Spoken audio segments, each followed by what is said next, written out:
नमस्कार, मैं श्रेया। खबरों के सिलसिले में आप सभी का स्वागत है। बढ़ते हैं खबरों की ओर। ऑपरेशन सिंदूर के 30 मिनट बाद पाकिस्तान को दी गई जानकारी। एस जयशंकर विदेश मंत्री एस जयशंकर ने संसदीय समिति को बताया कि 7 मई की रात चलाए गए ऑपरेशन सिंदूर के तहत भारत ने पाकिस्तान और पीओके में 9 आतंकी ठिकानों पर हमला किया। इन सैन्य कार्रवाई की सूचना पाकिस्तान को ऑपरेशन शुरू होने के 30 मिनट बाद डीजीएमओ स्तर पर दी गई। उन्होंने कहा कि यह भारत की आत्मरक्षा की कार्रवाई थी, न कि युद्ध की घोषणा।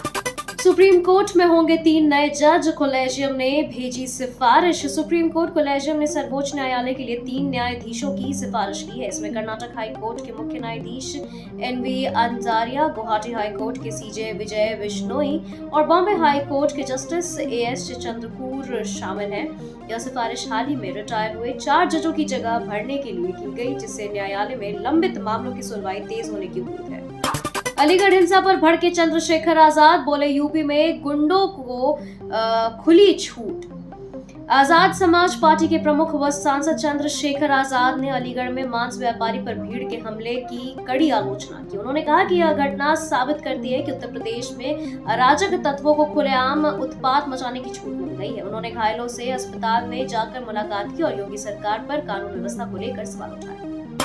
तामेश्वरनाथ धाम बनेगा अयोध्या काशी की तर्ज पर, योगी सरकार का कड़ा ऐलान। मुख्यमंत्री योगी आदित्यनाथ ने महाभारत कालीन स्थल तामेश्वरनाथ धाम में भव्य कॉरिडोर बनाने की घोषणा की। 1,500 करोड़ की योजनाओं का लोकार्पण और शिलान्यास करते हुए उन्होंने कहा कि भारत अब आधुनिक इंफ्रास्ट्रक्चर और अपनी सांस्कृतिक विरासत दोनों के साथ लेकर आगे बढ़ रहा है। उन्होंने भारत को 2047 तक वैश्विक शक्ति बनाने और प्रधानमंत्री मोदी के लक्ष्य को दोहराने की बात कही।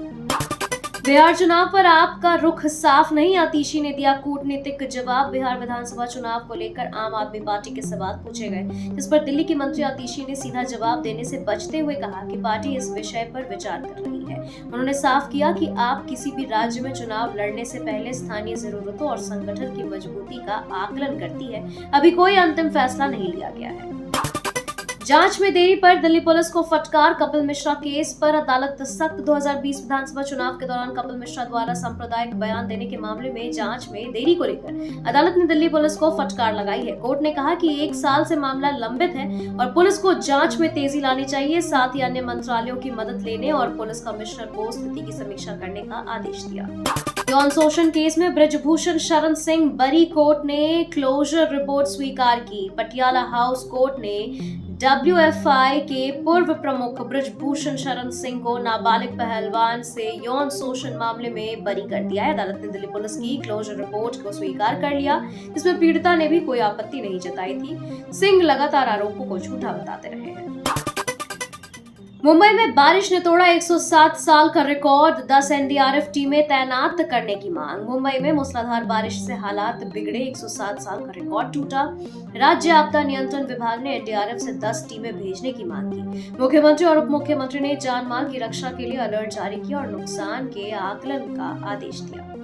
ऑपरेशन सिंदूर का कमांड रूम सामने आया। सेना ने जारी की इनसाइड इमेज। भारतीय सेना ने ऑपरेशन सिंदूर से जुड़ी इनसाइड तस्वीरें जारी की, जिसमें टॉप सैन्य अधिकारी ऑपरेशन रूम से निगरानी करते दिखे हैं। सेना ने यह जानकारी अपने कर्मियों के लिए जारी एक बुकलेट में साझा की है।